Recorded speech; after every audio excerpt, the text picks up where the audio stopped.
Laughingstock. Short clips. We got one more quick set. Give it up for Mr. Evan Harris. Thank you. And give it up one more time for Jason Underwood. Yeah, you guys like him better than that. Jason Underwood.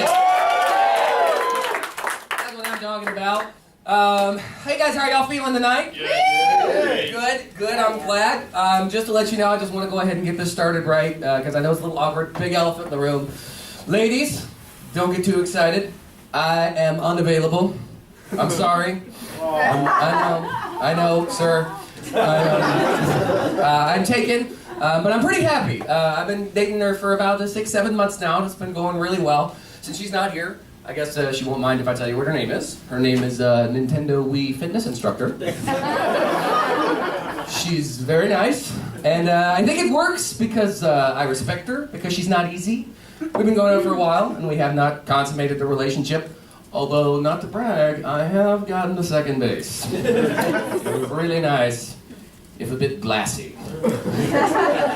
No, actually, I am dating someone, and it's a miracle that I am, because I'm not really great with women. I'm pretty awkward with them, and always have been, really. It hasn't changed since high school. I'll give you the perfect example of a story. This is a true story. When I was in high school, probably 9th, 10th grade, I wanted to do I was trying to grow into a man, so I decided to grow one of those mustaches that I thought was really awesome, but really it just looked like I just clipped some nose hairs, and for some reason they settled on my upper lip. I just decided to stay, but I thought I was just the most macho guy ever. And I knew this girl who I just thought was really cute and really hot, but she was hot enough to be popular, but she was geeky enough to where I had a shot. But I could never talk to her. I never could get up the nerve. And one day I'm in line at the vending machine, and she comes saddling up to me. She's like, "Hey, how you doing?" I'm like, "Oh my God," voluntarily started a conversation with me. "Oh, hi, how are you?" And she's like, "I'm doing good." "Ooh, I like your mustache." Now, what I should have said was something really cool and aloof, like, "Oh, this, I just forgot to shave this morning, even though I've been growing it for like 5 months at that point, "No, I just forgot to shave." What I did say was, "Thanks, I like yours too." Didn't really work out the way I planned, but yeah, I was in high school and I graduated in like 95. I went to Greer High School. Anybody in here a Greer alumnus?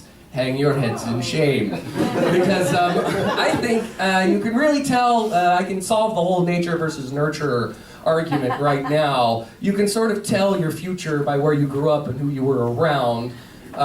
Because, I dated a girl from California. Came from a really well-to-do family, went to a really, really nice high school. And we're talking about people that we knew from high school once. And she's like, "Oh yeah, this girl I knew, she's a physicist now." And "Oh yeah, this other guy I know, he's got an article in National Geographic, and I knew him in high school. It's crazy." I'm like, "Oh yeah, I knew a guy in high school who's serving 15 to 20. It's kind of like in her neck of the woods, status meant getting a quote in the scientific journal. In my neck of the woods, status was cover person on Jailbirds, the magazine. If you haven't seen it, pick it up. I am sure there was someone that you know in it, and I am sure they're smiling in their mugshot. But yeah, and you just kind of lose faith in people after a while in situations like that. I lose faith in people pretty regularly just because I'm amazed at how, no offense to anyone in here, but how dumb people can be sometimes. I was watching this show one time, thank you for agreeing with that. I was watching this show one time about movies. And they were interviewing people about movies, and they would ask people, "What's your favorite genre of movie?" And they were talking to this girl, and they asked her what her favorite genre of movie is, and she goes, "Oh, genre." And she's trying to seem really sharp, really intelligent. She goes, "I really like documentaries. I would have to say my favorite documentary was Schindler's List." That is an incredible documentary. Now, I'm pretty sure most people in this room know that was not a documentary. That was Liam Neeson. And I wanted to be there with this girl the first time she sees the movie Taken. Just sitting next to her and her going, "Oh my God, Oscar Schindler is pissed off. Where did he learn karate?" karate. I think that would be really a lot of fun. But yeah, I grew up in the 90s. Most of most of what formed my opinions about life came from the 90s, and living through the 90s, and when you're in those formative years, I have come to a conclusion about certain things. I'm a white, straight man. If you're a minority, if you're a homosexual, if you're anything that's not a white, straight man, don't do anything to get our approval or our acceptance, because it's just not worth what we put you through. The perfect example, in the 90s, there was this great wave of sort of acceptance of homosexuality, which is great, because to me, there's nothing dumber in the world than homophobia. But it almost seemed like sort of a backhanded slap to me, because I'd go out to a club or something, and there would be these half-brained girls sort of parading around with their one gay friend, who just almost seemed like an accessory. Who almost seemed like a purse to them, like it was fashionable to have him, and it was the most stereotypical guy they could find. You know, he had the really way too tight pants and the really brightly colored, way too tight wife beater, hair perfectly gelled, just fit every stereotype you could possibly think.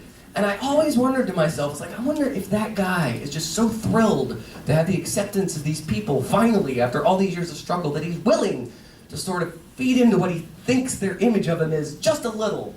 And I always got this picture of him, like them dropping him off after a party or something, and he's putting his keys in the door at the house, and they're saying goodbye, and he's like, all right, girls, I'll see you next weekend. No, you're fierce. No, you're fierce. No, you're fierce. And he goes in, and his partner's like sitting on the couch, drinking a beer, watching a football game, and he goes, hey, did you have a good time? He closes the door, and he's like, I don't know how much more of this bullshit I can take. Can you help me wipe this glitter off? It's getting in my eyes. Thank you, everybody.